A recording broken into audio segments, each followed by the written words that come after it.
now watching Chopping It Up with Roger Cador and Perry White. Test. Is this thing on? That mean it's on, and if you can hear my voice, that mean it is another week of Chopping It Up with Coach Roger Cador. Of course, I'm Perry White. He's Roger Cador, the man, the myth, the legend himself, and my man on the board, Garrett Edgerson, the Edge One Production. Good morning, fellas. Good morning. You know, Garrett has got a great name, Edgerson. I mean, he's the only one I know. I mean, that's a unique name, man. I am definitely the only one, Coach. There is nobody with my name on Nobody. this earth. Nobody. No one. For sure. So you go. If I ever hear that name somewhere, You know I it's could me. be in China. I know it's gonna Yeah, be you. for sure. For sure. Who are the Edgersons? Where does that name originate from? The city. Okay. Like, what is that background? Is it? Look, I don't know. Okay. I didn't ask any questions. I don't know any Edgersons now. I know some Johnsons. You're the only Cador I know. Yeah, but there are a few. Well, you know, What about the Cador? Where does that name? Where does that originate from? from Poincapé Parish, Uh-huh. basically. But you know what? I did do some genealogy. My group of family came from Haiti, okay? But boy, if you look in great in United Kingdom, there are a lot of Cador's name over there. Okay, so you a UK sensation But with your they name. don't look like me. That sounds about right. Well, my last name White, so I think we all understand probably where that come from, huh? Yeah. Yeah, somewhere. It's a bunch of whites all over the place. So, hey, good morning to everybody that's out there tuning in. Be sure to hit that subscribe button right there underneath the video. Get the notification every time we go live. I hope everybody had a good weekend, fellas. How was you guys' weekend? Good. Good? It's just hot. I mean, you know, everybody experiencing a tremendous amount of heat. Now we're in the southeast, we're getting it. And it's just uncomfortable for a lot of people, you know, especially the younger people and older people who like to do things outside. You just can't do them. G, how was your weekend? It was all good. You know, I went to go see the young bull in his first NFL game, which he didn't play because he's starting. So it is what it is. You know, Garrett's nephew is in the NFL. Deshaun Robinson got drafted back. from Texas, yeah. So good running back. I know that was a little. You was looking to see at least one carry or something. At right? least one, but I understand it. It's preseason. We talked about preseason this morning. It is what it is. It is what it is. Coach, you know, this week you'll be actually honored in the Ring of Honor at Southern University for the gala, the Southern University Athletic Gala. Yourself, Pete Richardson, and another coach. How do you feel about that, man? Being able, your honors, you get more honors and more rings and awards than anybody I've known. Well, that's possible because you maybe don't know a lot of people. Not like you. You know. But this is certainly another honor that I'm able to receive. I mean, you know, they are what they are. And it's nice that people want to honor you for things you did in the past, and hopefully you did them well enough that they think enough to honor you. How are you looking forward to the event? I mean, to get up there and see all probably former players and former administrators and co-workers and people, you know, to be able to show you love. And, you know, I'm going to do something the athletic director, Roman Banks, asked me if he would let them auction me off a dinner date. That's something I had to think about. Why you had to think about that? Well, you have to be careful. You don't want to be auctioned off just to anybody? I know you'll be available. It's a good meal. It's going to be at La Berge. I'm sure you would be available, right? What you want me to do? If I need a pinch hitter. You need me to step in for you? Yeah. Okay. A good meal. Okay, if it ain't going the way you want it, then I need to raise my hand. Like, nah, save me, Perry. I got you, Coach. I got you.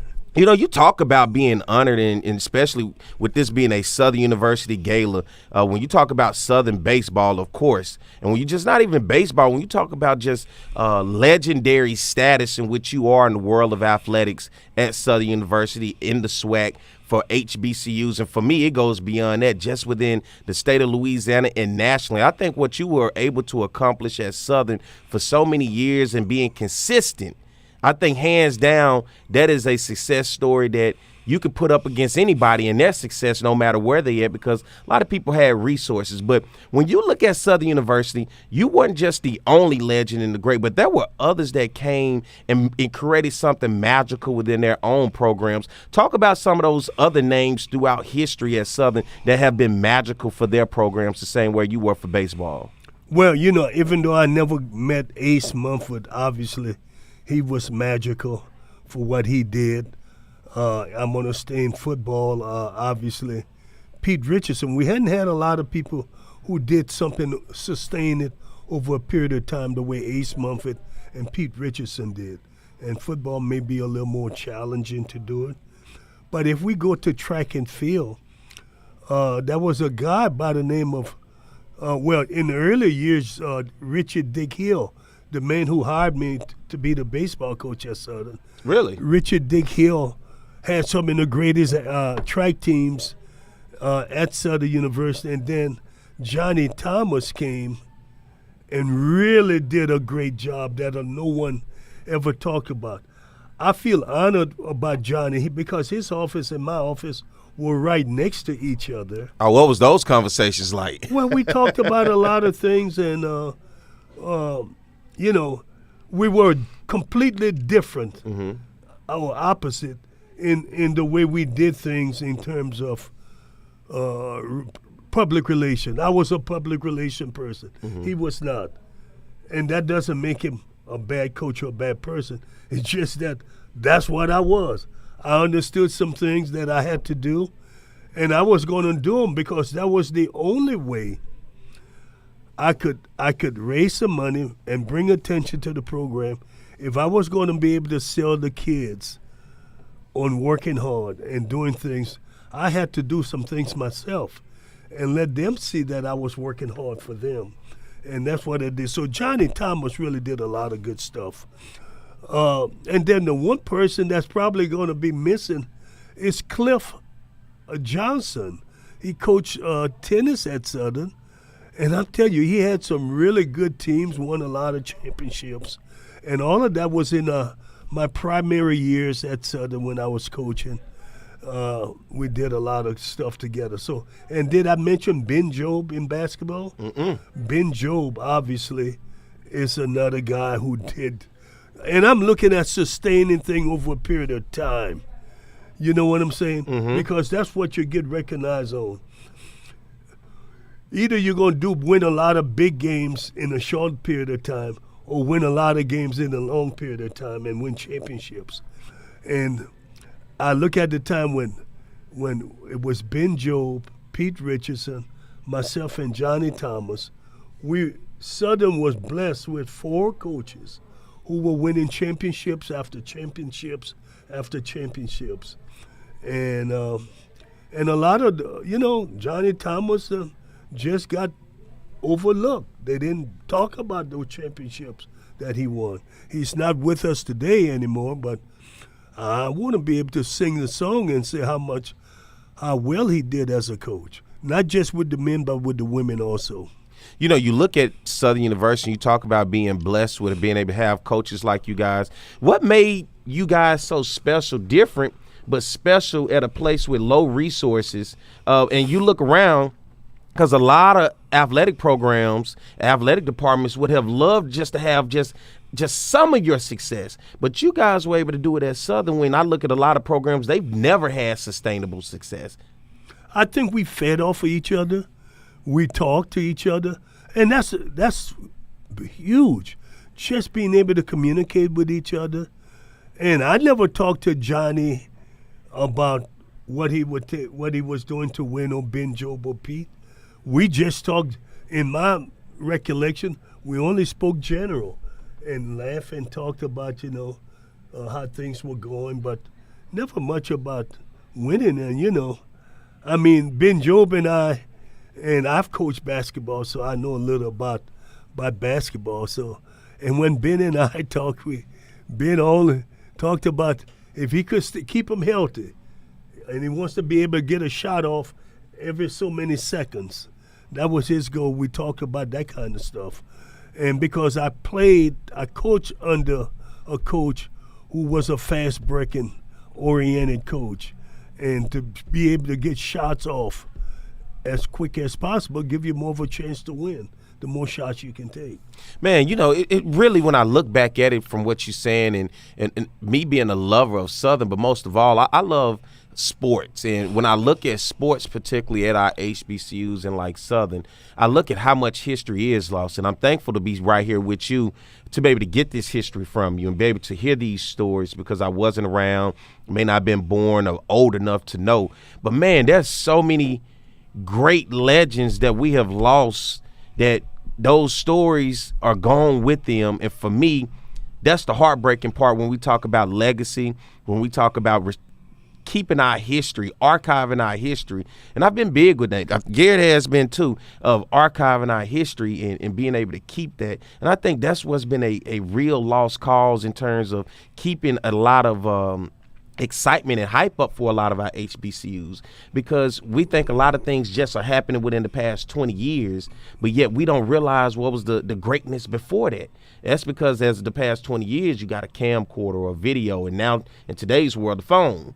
But man, there's so many greats, and not even just Southern, but you talk about Jackson State, the Alcorns, the Gremlins. I mean, Gremlin within itself, I just cannot believe how much they didn't archive history of all the great years of Eddie Robertson. And what we see is just very minute compared to, I watch the SEC network, and they'll go back and show a game from 1940 of a certain player that, they're highlighting and talking about. And I'm like, man, I know we had thousands of those within our own conference across the board at any sport that I would love to be able to see, for people to understand those stories about those people. I think you're wrong on Gremlin. They are the one school that did archive a lot of stuff. Mm-hmm. They did. Because they had one SID for so long, Kylie Nickerson. And he did a great job of archiving and preserving. They can go back a long ways and have stuff. It's particularly listen, the reason Gremlin did it, they had one president for 40-some years, one basketball coach for 30-some years, one baseball coach for 40-some years, one football coach for 50 years. They had consistency, so they were able to archive a lot of stuff. And they had Kylie Nickerson for all of those years who put things in place. So they do have a lot of stuff. The only bad thing about Gremlin, they were stuck in North Louisiana where they couldn't get any publicity. Yeah. That was the only thing. But as it relates to Eddie Robertson, he was on TV way back in the 60s. I used to watch his show every morning, Sunday morning. Was it a national syndicated show? It was a national syndicated show by Buick. And I'm telling you, so no, they've got a pretty good history there. And I want to mention one person, two people I didn't mention who coached baseball at Southern. I would be remiss if, even though Emory Hines get credit for winning the national championship in '59, it was actually Bob Lee was the head coach. And we need to get the history straight, and nobody want to deal with the history. Why go forward with inaccurate information on history? Nobody benefits. Am I correct? Mm-hmm. So Bob Lee was the head coach. Emory Hines was the assistant coach. And that's where we get Lee Hines Field. Yes. Okay. Yeah. See, that's a history. I think a lot of people don't. Did you know where Lee Hines Field come from? Yeah. That's some good history. I never. Yeah, well, nobody ever writes about him. And, I'm big on telling accurate information because people can do – my players will tell you, I used to say, you can do a whole lot with the truth than you can with a lie. You can't take a lie very far, but you can take the truth to the end of the earth because it has value, So, but those two guys were really good coaches. I ended up playing for Hines. And Bob Lee was the assistant. They flip-flopped the role. How does that work? Well, I don't know how it worked. In '59, Lee was the coach. In '70, when I came there, Hines was the coach and Lee was the assistant. But Lee was the brain, mathematical genius, a man of small status, but very smart.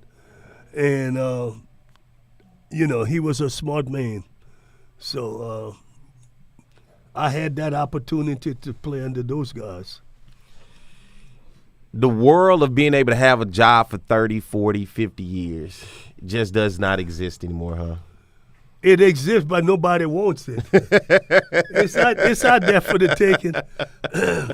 I mean, just if I could never, if my wife was alive and she could tell you, our intention was to keep the job for 2 years and go to Greenville, South Carolina. Mm-hmm. And that thing just kept going and going and going, and it would never stop. You know, Those years just go, don't they? they went by pretty fast. And, you know, it is what it is. I just don't know how I did it, to be honest with you. Mm-hmm. It was the grace of God that was the leading force. And, you know, he gave me the insight and the understanding that I wasn't the most important person. I was only the person driving the truck or the bus. And everybody else on there were the ones going to do the heavy lifting. Can you drive a truck or a bus? No, I did drive the bus. We used to buy, in my first few years of coaching, I had to drive a bus, a blind school bus, Southern had. And, you know, I had to drive the bus. You know, I've done so many things, man. Yeah. To make things work. To make things work. And again, I was protected to make sure I got the kids back safely every time. I'm going to ask you this before we go to commercial break. When you look at career, and oftentimes I think Garrett and I have had these conversations as well about, you know, what has probably been the biggest victory in Southern athletics history. And I ask you this for your career. Is it a certain win against whoever that top opponent is, or is it a SWAC championship for you? What is the biggest victory for you when it came to your career? That's a pretty good question. I had a couple of them. In 2001, we beat LSU. They were number one, and we beat them.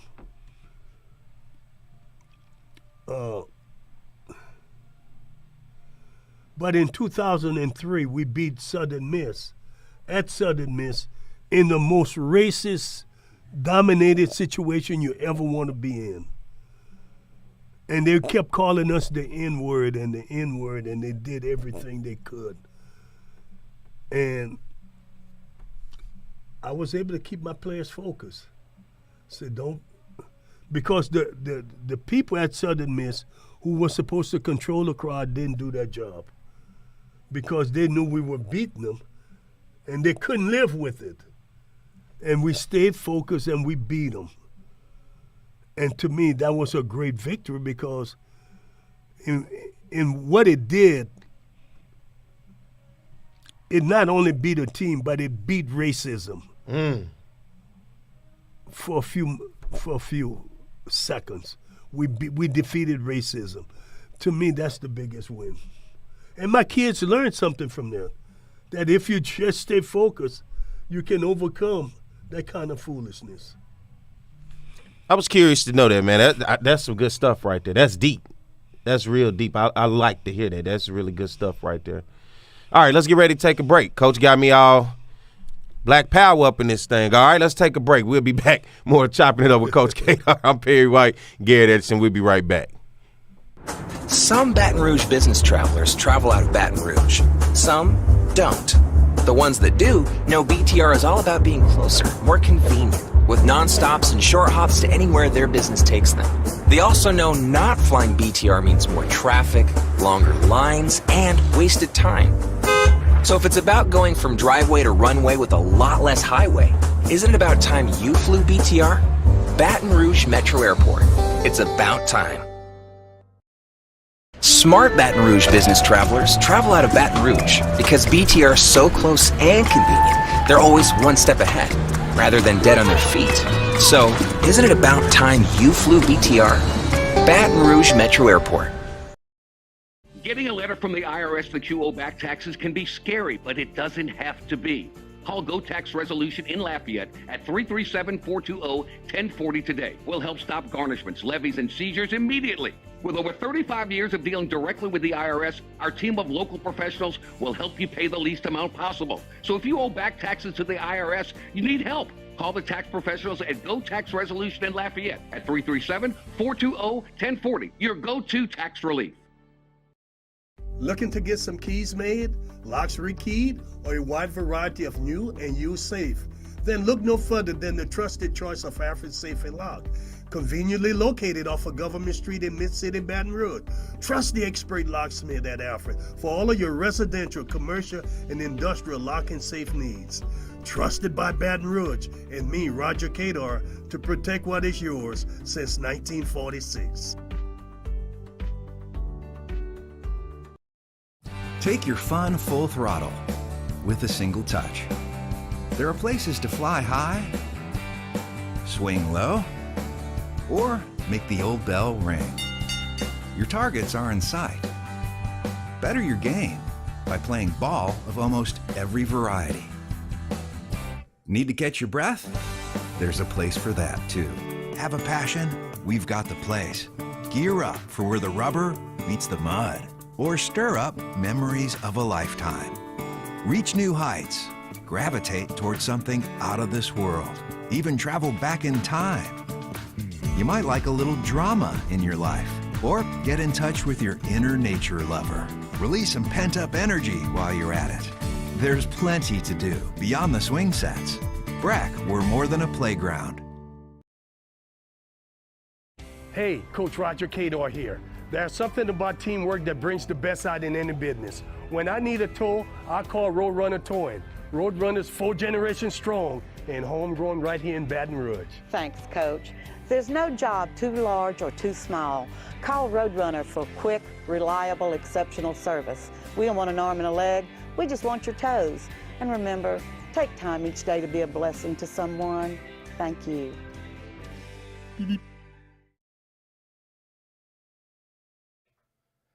With over 60 years of combined experience, Kathy Sherburne and Anna Barnett bring a wealth of knowledge and excitement to the framing industry. Keeping strong to the Louisiana culture, Acadian Frame and Art has numerous local artists and sports team memorabilia for their customers to choose from. Whether you're creating a gallery-like setting in your office or simply looking for some fun art for your kids' playroom, Acadian Frame and Art is your one-stop picture framing spot. Call 225-927-6129 or go to www.acadianframe.com.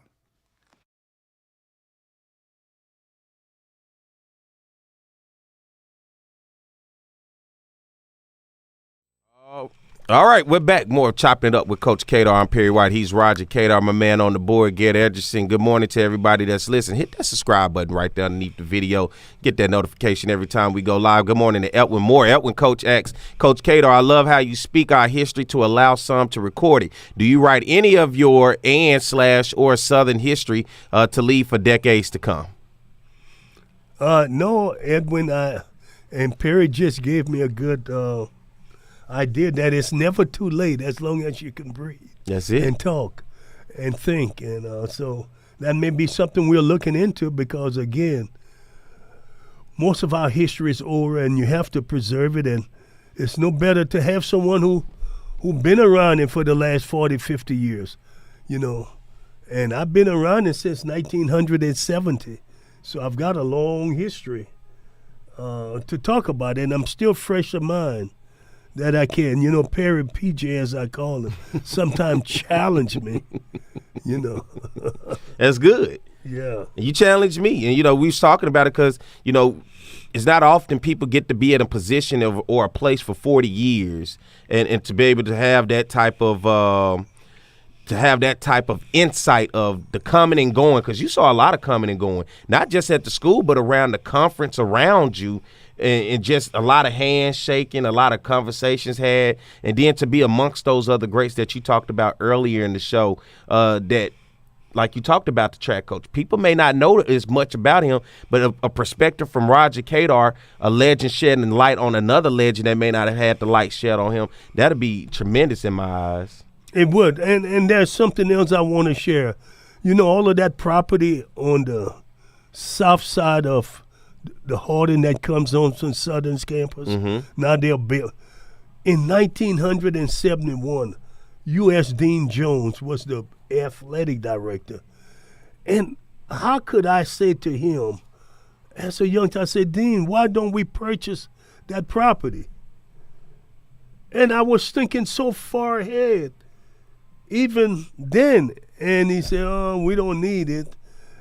And here, had we purchased that property back then for little or nothing, we would have had all of that area to expand some more. You know, where you have the road frontage, you got, which make everything more valuable. And I was thinking about that way back then, when they only had, the only thing was there was the living quarters and the church. Those two buildings was there, and they had a bookstore. Those three things were there way back then. Other than that, that was the only thing on that side of the street. I can only imagine it had you, with your drive and your forward thinking, what you would have been as an athletic director with all the success you had as a coach. Well, for me to be successful, I needed to have freedom. I can't go do something that I know can work and somebody else telling me you make it work. You can't. You hire someone to do a job, you have to let them do the job. And that's what happened in baseball. When Dick Hill hired me, just allowed me to do the work. And look what it turned out to be. And the other ADs fell in place because they didn't want to fund the program, so it made it easy for me to do the job, you know what I mean? But I thought that, I could have done a good job as athletic director, but you know what? I'm so darn happy I didn't get that job. My wife told me before she died never to take that job. She told me never take that job. And it worked out quite well. I never took that job. Probably be too stressful, huh? Well, it probably would be. I remember I got a call from Tony Clayton asking me, begging me to take the job, and I told him I wouldn't do it. So, come on, Coach, just do it, do it. It's hard to tell your boss no when he wants you to say yes. And that's what I would be telling some of them. No, I'm not going to do that. You know, that's one thing I have to say. Dr. Jackson, Edwin Jackson, when he was chancellor, he understood that I was a man of conviction. And whenever there was something, he would call me and say, hey, Coach, do you agree with this? He would ask for my opinion about something that was going to affect me. You got me? He respected your mind. Yeah. Well, he knew that I was about doing things right.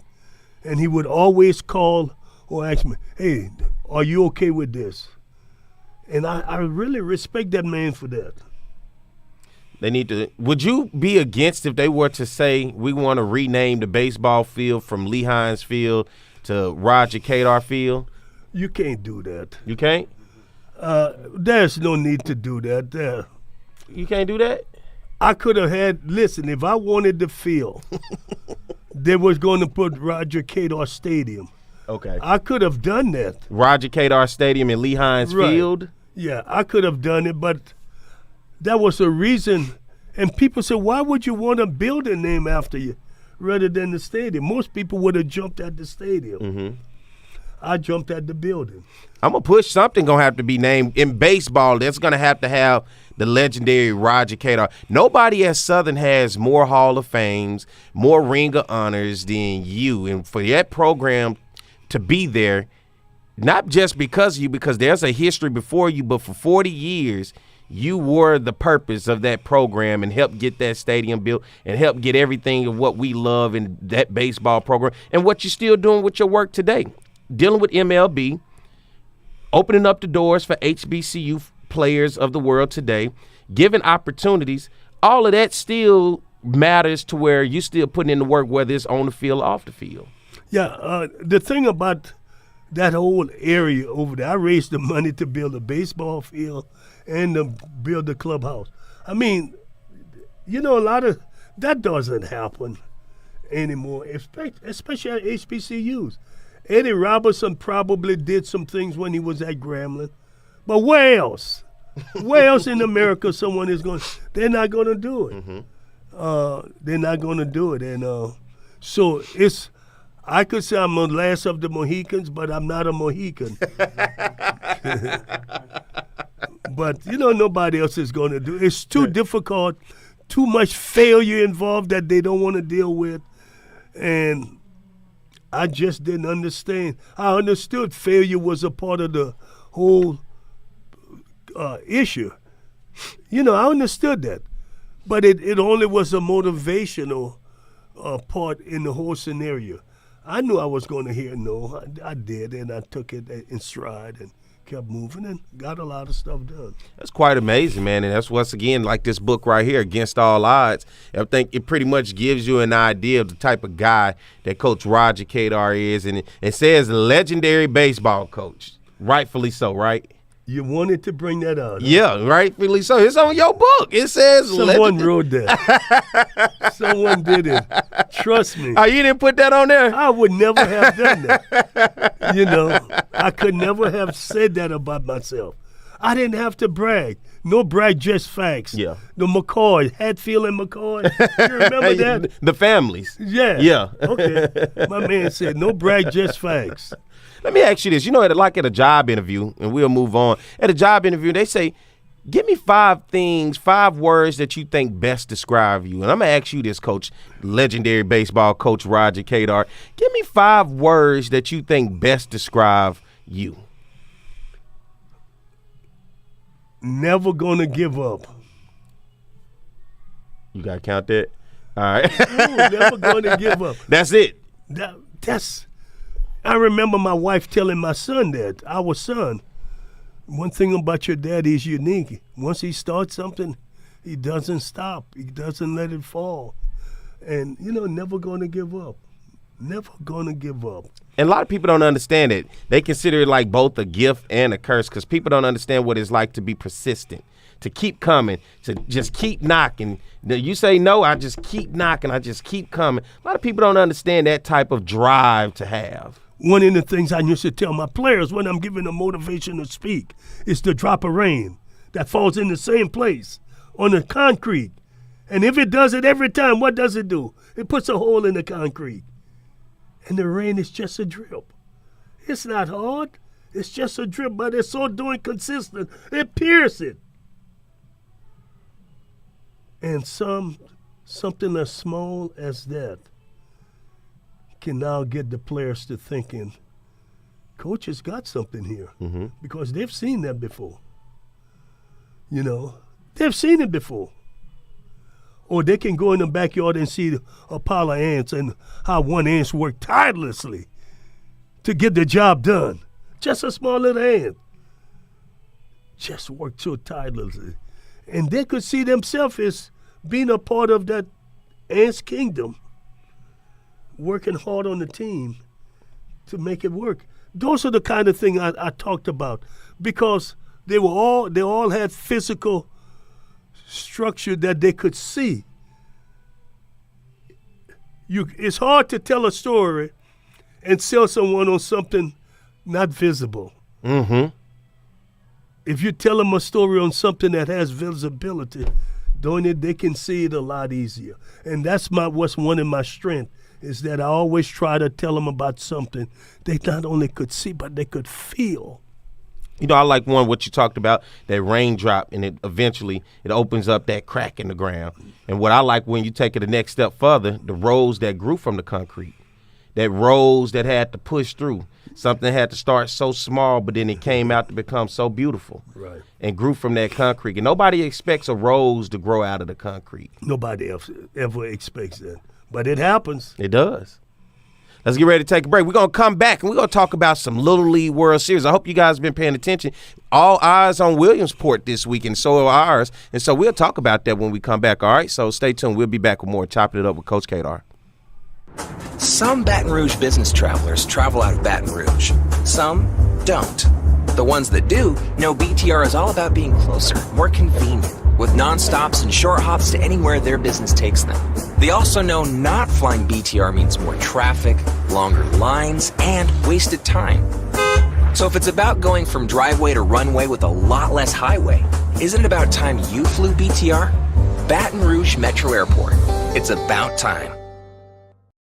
Smart Baton Rouge business travelers travel out of Baton Rouge because BTR is so close and convenient, they're always one step ahead, rather than dead on their feet. So, isn't it about time you flew BTR? Baton Rouge Metro Airport. Getting a letter from the IRS that you owe back taxes can be scary, but it doesn't have to be. Call Go Tax Resolution in Lafayette at 337-420-1040 today. We'll help stop garnishments, levies, and seizures immediately. With over 35 years of dealing directly with the IRS, our team of local professionals will help you pay the least amount possible. So if you owe back taxes to the IRS, you need help. Call the tax professionals at Go Tax Resolution in Lafayette at 337-420-1040. Your go-to tax relief. Looking to get some keys made, locks rekeyed, or a wide variety of new and used safe? Then look no further than the trusted choice of Alfred Safe and Lock. Conveniently located off of Government Street in Mid-City, Baton Rouge. Trust the expert locksmith at Alfred for all of your residential, commercial, and industrial lock and safe needs. Trusted by Baton Rouge and me, Roger Cador, to protect what is yours since 1946. Take your fun full throttle with a single touch. There are places to fly high, swing low, or make the old bell ring. Your targets are in sight. Better your game by playing ball of almost every variety. Need to catch your breath? Have a passion? We've got the place.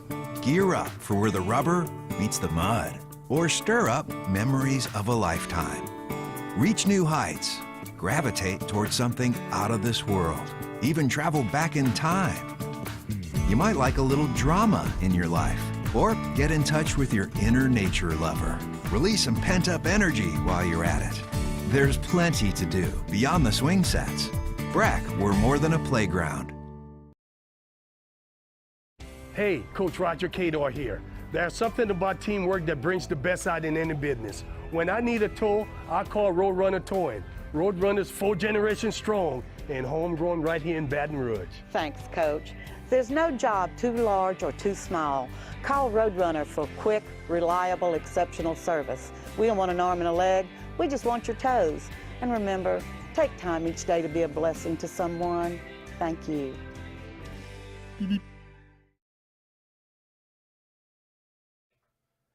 With over 60 years of combined experience, Kathy Sherburne and Anna Barnett bring a wealth of knowledge and excitement to the framing industry. Keeping strong to the Louisiana culture, Acadian Frame and Art has numerous local artists and sports team memorabilia for their customers to choose from. Whether you're creating a gallery-like setting in your office or simply looking for some fun art for your kids' playroom, Acadian Frame and Art is your one-stop picture framing spot. Call 225-927-6129 or go to www.acadianframe.com.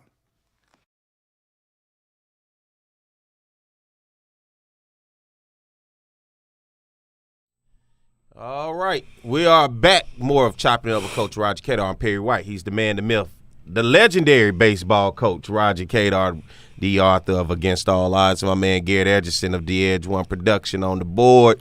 Coach, we get ready to talk about some baseball because the little kids, the little guys need some love too. We talk about MLB, and I know you've been doing some things with the Hank Aaron Invitational, but now the Little League World Series is upon us as all eyes every year across the world focuses in on Williamsport, Pennsylvania, for what I think has to be, when you look at just pure love and drive, when you watch this little young generation of players out there playing like the big leaguers with the shades on and the hats and the bats and the swag. It's just something amazing to see these little guys out there looking like the big guys, right? The little midget big leaguers. And Yeah.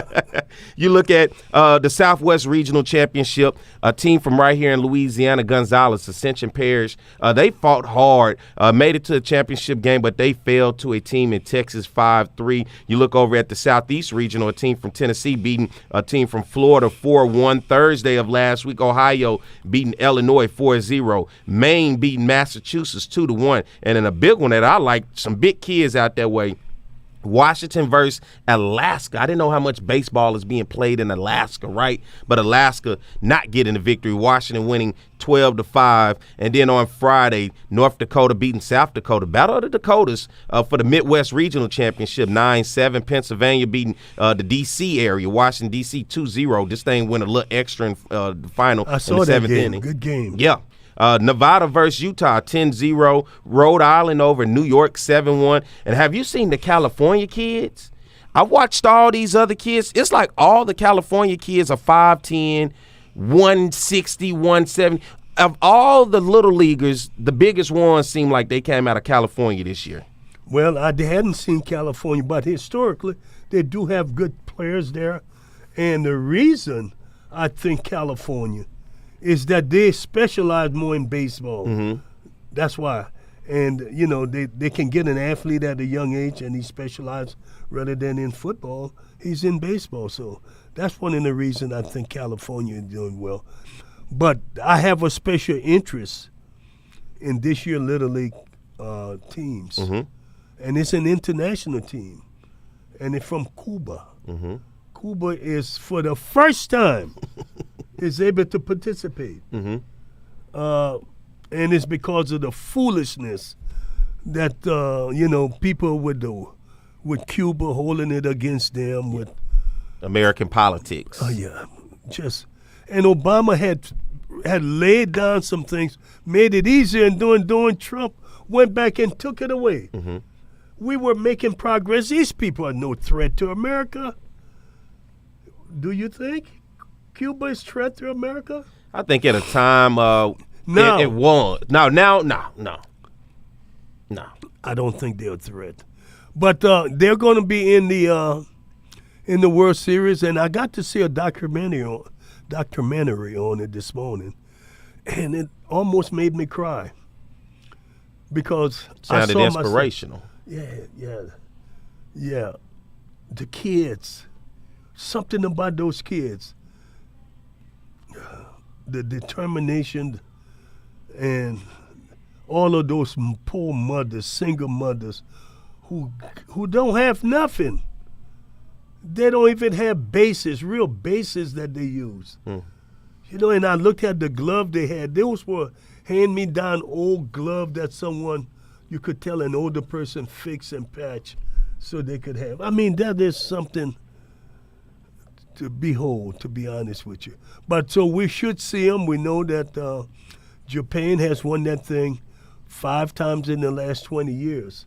So they'll be a team we have to watch also. Well, Wednesday, when you talk about internationally, Czech Republic will be playing a place that you like, Panama. Yeah. Panama will be down there against Czech Republic. That'll be 12 o'clock. Nevada versus Rhode Island at 2 o'clock. Mind you, all these games will be broadcast on ESPN.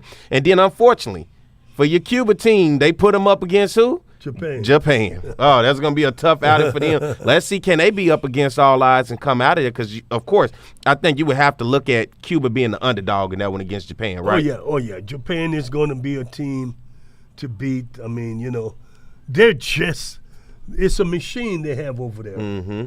And they do a really good job. That's a perfect way to explain it, because if you ever watch these videos of those kids, it is literally a machine in terms of the resources that they have to keep that just going the way that it is. And then Texas versus Pennsylvania. Then Thursday, you'll have Washington versus Maine, Canada versus Chinese Taipei, who typically play some good ball as well. Right. They're going to be good. They're going to be tough to beat.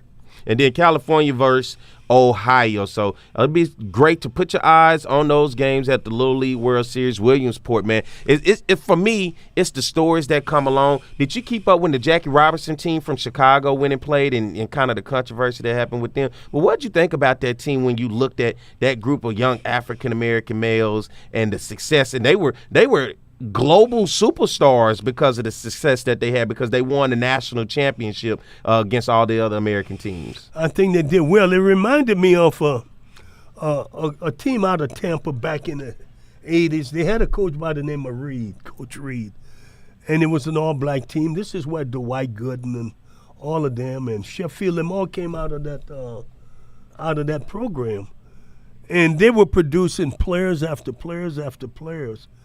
And they had the thing rolling where you had good coaches. Now, in Chicago now, they really have a good situation that the White Sox have helped them to put in place where they got good coaching and they can produce good players and good teams after year.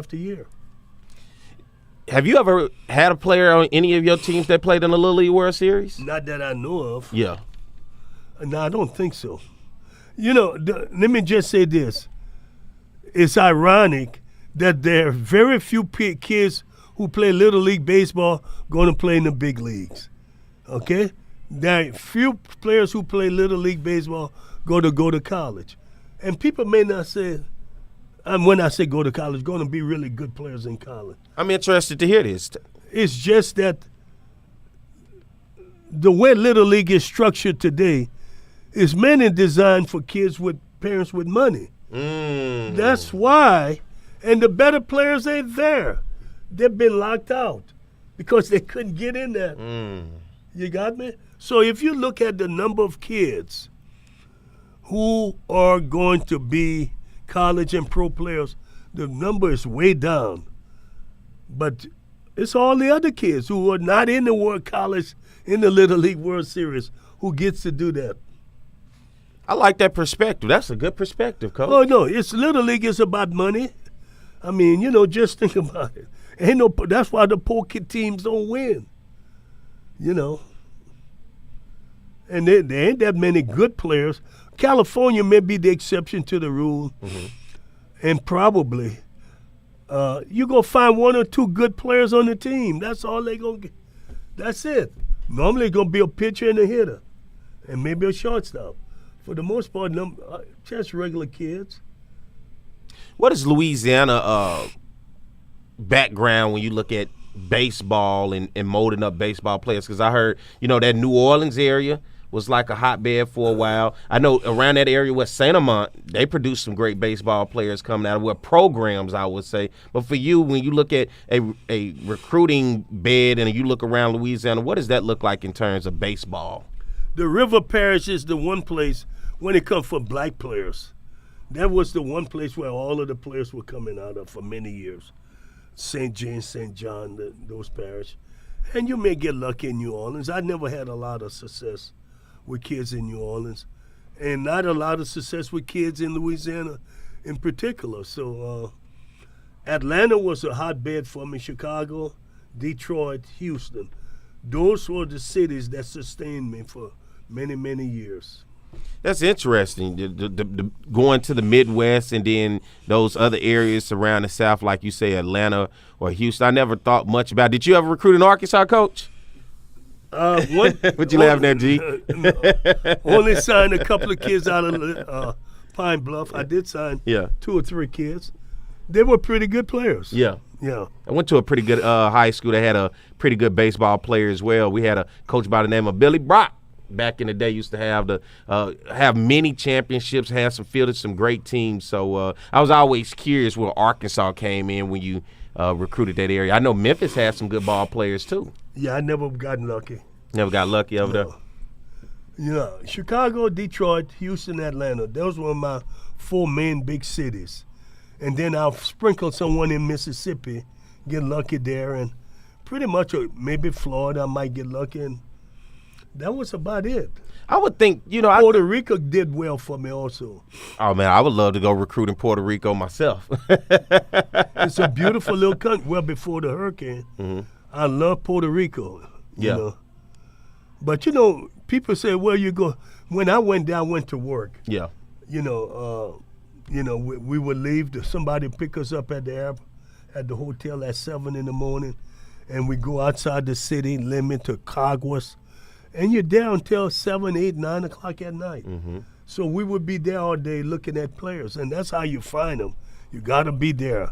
And one thing they did on that island is brought all of the players in one central location, so you wouldn't have to run all over the place to find them. What about Texas as a whole, especially when you start talking about West Texas, where it gets a lot more rural and? You could go. I'm not going there. You're not going over there, Coach? Houston gave me what I needed. Yeah. What about Dallas? No? No. 1 or 2 kids out of Dallas. Yeah. but Houston was the one place. You said I can go over there to West Texas. You ain't fooling with it? No. Recruiting, when you go into these homes, man, back in the day and get an opportunity to sit down, give me, I don't want to say hood, but I do want to say hood.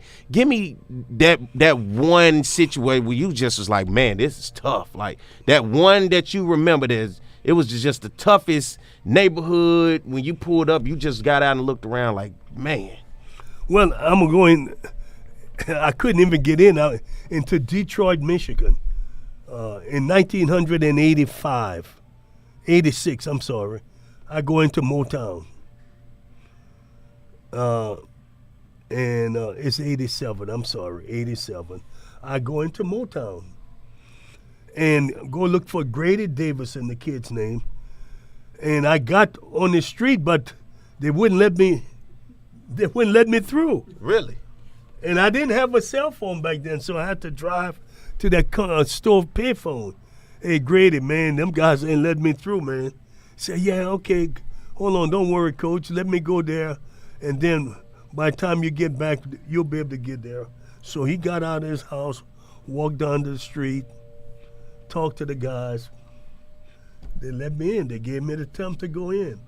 I get in. We didn't go to the mother's house. The grandmother, which is the boy's grandmother, which is his mother's mother, lived next door. And we went in and we sat down. The grandmother's from Montgomery, Alabama. And she said, this is why you have to take my grandson out of here. She said, and you appears to be the man that I can trust. We're doing right. The grandmother was the one doing the talking, not the mother. And Grady was a highly recruited kid. A lot of people were trying to get him in. The fact that, I'm going to go back on I was on my way to the airport, not even going to see the kid, go visit the house. And something said, man, you're in Detroit, go to that house. And that's when I called and said, come in. He thought I could. I got there. I had to, end up getting there by calling again at that store. What was that conversation like when you pulled up and they got you?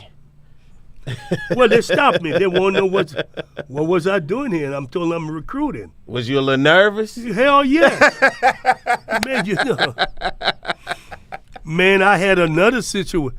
But they weren't ugly. They were a lot of big, good-looking brothers, no shirt on. I mean, But I had a similar situation in Chicago in 87. Mm-hmm. And my wife begged me not to go to Chicago. It was a Sunday they called me, and I jumped on the plane. She said, please don't go. Don't go there. The weather is bad. Mm-hmm. I said, I got to go get this kid. Mm-hmm. So I didn't listen. I jumped on the American airline, went to Dallas, raining like crazy, lights are out, thundering like. So the kid came and met me at O'Hara and took me to pick up his sister in the project. I think it was Cabrini Green. Oh. And he said, keep your car running, keep it in gear, in case somebody try to come after you. Mm-hmm. You can get out of there. And he said, I'll be right down. Got his sister. Remember, there ain't no cell phones. I didn't have them anyway. Your head was on a swivel? Man, yeah, like that. So they made it down. We go to his grandfather. Mm-hmm. Grandparents played the key. His grandfather, retired police officer. No light, got a candle going, put his gun on the table. Talked to me, he said, you planning to sign my grandson? I said, yes, sir. How you going to take care of that boy down there? I said, well, it's going to be a little safer than it is in Chicago. Mm-hmm. He said, that's what I want to hear. He said, son, you want to go down there? Yes, sir. Well, you sign these papers. Sign the papers. Gun, man, the boy took me out. He said, now, coach, he said, you're on the interstate. Just keep going. Don't look back. He said, no. I drove back to O'Hara, stayed at a Marriott. The next morning, I was out of there on my way back home. But, you know, those were, in the 80s, those were the things I had to deal with to sign good players. You had to go in some difficult areas. You been to East St. Louis before? Been to East St. Louis before. Signed some good ones. Ooh, that's a tough place. Always tough. Always tough. Yeah. I went in there for first time in 1981. And the guy told me when I went in to go see a kid, he said, you need to go sit at the McDonald's. I'll be there to see you. He said, you'll be okay over there. He said, don't try to come over here. Go to the McDonald's. I've got some great stories, man. Recruiting in those times, and especially going out, saving lives, Coach. Saving lives. That's what you was doing. Saving lives, yes. Because you saw the environment. You saw how tough it was just for you to get in there, for you to have to be around and look for your own safety. So you imagine if you felt that uncomfortable for whatever that small amount of time, they doing this every single day. Oh, yes, every day. I mean, you know, and the most soothing moment is when I went into Lincoln High, Jackie Joyner Kersey High School, raggedy school on the outside. But, boy, when you got on the inside, tranquility. Tranquility. What it look like, East Side High School outside? Yeah, but the art on the artwork that the students had done on the walls in the inside was tranquility. Just beautiful as it could be. You know, and I said, this is it. These are some talented people were there, you know. So, you know, again, that was another beautiful, another time I went in there. You remember Coach Shannon, who was the football coach at Eastside in East St. Louis? Sure, Shannon won 60, 70-some games in a row, high school black football team. Yeah, I know East St. Louis is one of the most dominant football teams. And when you well, talk he about was the coach. historically. He was the coach, and I went in. They had a parade for him on a Saturday. I was going to see they were in a high school playoff game in baseball, but they had a parade for Coach Shannon, and I went in there and I didn't even join the parade, and I don't even get involved in it. Yeah, you don't even like parades. I don't even like it, but for him, I walked a little bit with him. You know, those were the things. I had a homeboy of mine. He was in St. Louis, and he and I went. We were going to watch the game. And East St. Louis, I've had some good moments there. 99% black now. You know. Real tough place. It's like East St. Louis kind of sometimes put you in the mind you've been to Gary, Indiana. Yes, I have. Oh, that's a tough place. Tough place. You know. Michael Jackson from there. Yep. That's why Joe Jackson did everything he could to get them out of there. Yeah. Yeah. What did Edwin Moore say? He said, I went across that bridge into East St. Louis one night and realized that wasn't a place to go at night, Coach. Say, not at night, huh? Everywhere you went was daytime, right? Daytime. I don't do much at night. I stayed in St. Louis. All right, Coach. Well, we're getting down to the end of the show, man. Elwin, thank you for coming with us. He said nothing in West Texas, desert land. Desert land. That's why you're not fooling with that, huh? Yeah. Yeah. So I want to thank everybody out there that's tuned in with us today. Another great show, Coach. As always, you know, I love to have the historical perspectives that you give and just giving us some history, some stories, just even if it's something as simple as about talking about a recruiting trip. All of that matters because now you're making me feel it's more than the game, saving lives and helping people better themselves. That's what it is, and getting them out of those environments, saying you never got to go back there again. If you listen to me, if you believe in me, and you do the necessary things that I ask you to do, your life will be better, your family life will be better, and you will forever change the trajectory of where your family was to where they're going. Certainly, you're so true about that. And I tell you, I look back at some of the things, and I was able, on a couple of trips where I drove, took my son with me. And when we were coming back at night and you see young kids playing at 10, 11 o'clock at night, unsupervised, and I said, you're never going to be as good a basketball player as him.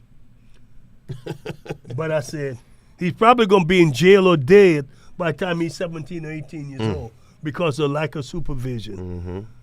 So I said, there is a cost when kids are not being supervised.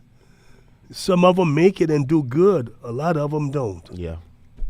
All right, hope you guys enjoyed the show out there. As always, thank you, my man Garrett Edgerton on the board, the Edge One Production, my boy G. And Coach, always, it's a pleasure. That is the man, the myth, the legendary baseball coach. It says it right there. He put it on there. He said he didn't, but I think he did. The legendary baseball coach, Roger Cador, and I'm Perry White. And always, I thank you guys for tuning in. Hit that subscribe button right there underneath the video. Coach, send us out.